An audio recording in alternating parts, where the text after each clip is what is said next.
Hello everyone, welcome back to my new blog.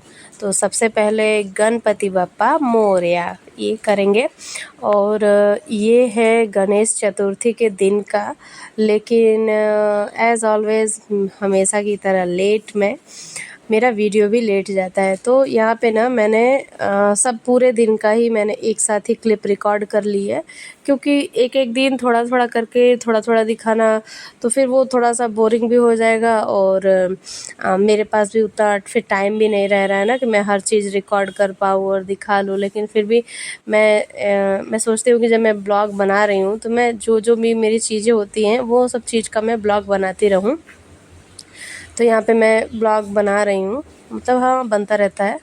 तो ये पहले दिन का फ़ोटो था और पूजा पाठ वगैरह था। तो मेरी बेटी और बेटे को ना बहुत पसंद है गणपति जी का पूजा करना, ये करना वो करना, मतलब उनका हर चीज़ हर तरीके से सेवा करना उन दोनों को बहुत अच्छा लगता है। तो उन दोनों ने ना एकदम सुबह शाम उसमें लगे हुए थे पूजा करने में। तो जब मैंने भी जब टाइम देखा तो वीडियो भी मैंने बना लिया और अच्छे तरीके से शूट भी कर लिया है। तो यहाँ पे ना 2-3 दिन हो गया है। 3 दिन के बाद हम लोग घर पे जो रखते हैं उसका विसर्जन करते हैं। तो तीसरे दिन जब था ना तो विसर्जन का दिन हो गया था। तो यहाँ पे विसर्जन के लिए सब कुछ पूजा पाठ प्रसाद वगैरह भी हो गया, पूजा वगैरह भी हमने कर ली।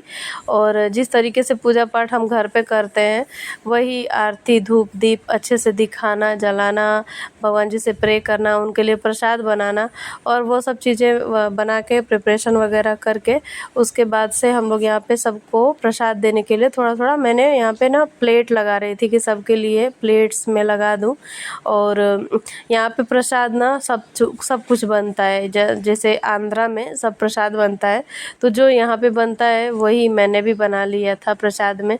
मैंने सोचा कि जब यहाँ के लोगों को प्रसाद देना है तो वही चीज़ बनाओ जो यहाँ के लोग खाते होंगे। तो तीज के दूसरे दिन ही होता है चौथ, और चौथ के दिन हम लोगों ने पूजा वगैरह की थी। पूजा वगैरह करने के बाद फिर गणपति जी को हमने स्थापित किया। स्थापित करने के बाद फिर से 2-3 दिन तक कंटिन्यू पूजा चली।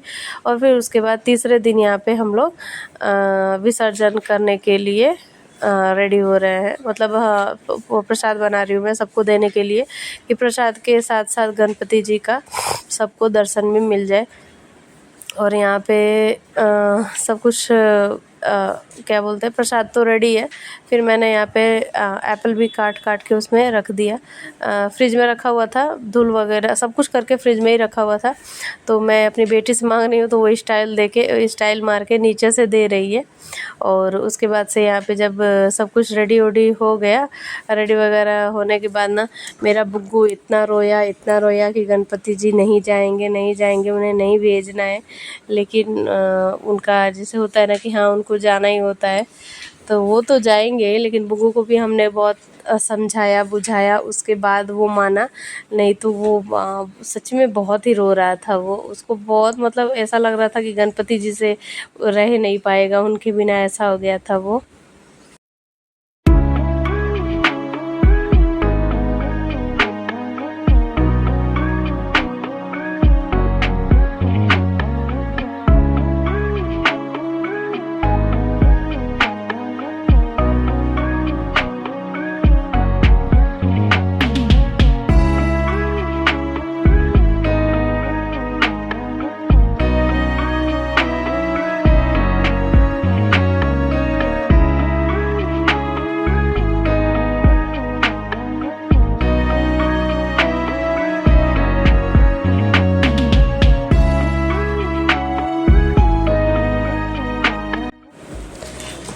और यहाँ पे सब कुछ करने के बाद गणपति जी का विसर्जन होने के लिए सब लोग जा रहे हैं।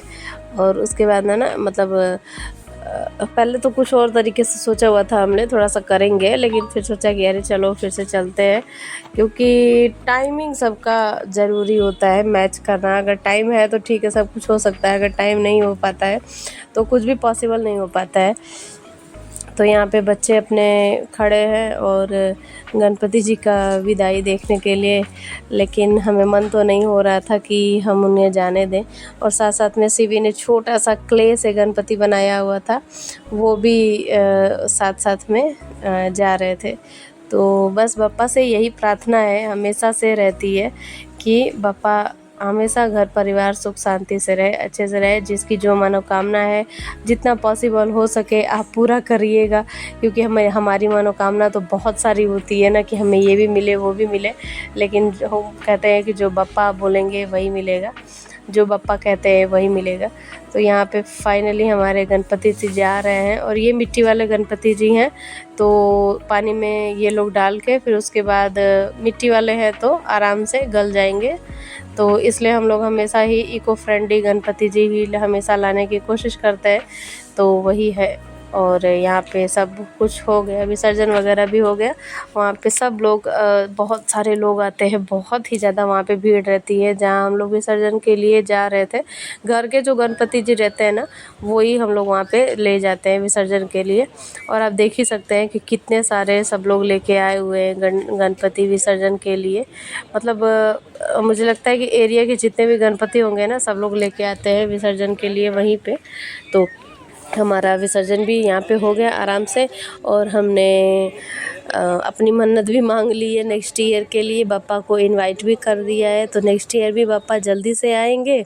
और बस यही सब करते करते यहाँ पे देखिए कि कितनी सारी भीड़ है, और व्यवस्था अच्छी थी, मतलब बहुत ही ज़्यादा अच्छी थी, कुछ भी भीड़ चाहे ऐसा कुछ भी नहीं था कि हो सकता है। और पुलिस वगैरह भी एकदम अच्छे से तैनात थी यहाँ पे। और यहाँ पे ना जो लोग प्रसाद दे रहे थे सबको, हम लोग को भी अच्छे से प्रसाद भी मिल गया, और हमने प्रसाद वगैरह भी खा लिया, अपने भी प्रसाद सबको दे वो के फिर हम लोग यहाँ पे घर के लिए अपने चलते हैं। और कहते हैं कि बप्पा को जब विसर्जन कर दें तो थोड़ी देर तक, कम से कम 5-10 मिनट तक वहाँ पे रहना चाहिए, क्योंकि तुरंत विसर्जन करके तुरंत नहीं जाना चाहिए। तो हम लोग वहाँ पे थोड़ी देर तक तो रुके हुए थे, थोड़ी देर क्या, कम से कम आधा घंटे तक रुके हुए थे। फिर उसके बाद हम लोग अपने घर आ गए। तो चलो नेक्स्ट वीडियो में मिलते हैं, बाय बाय।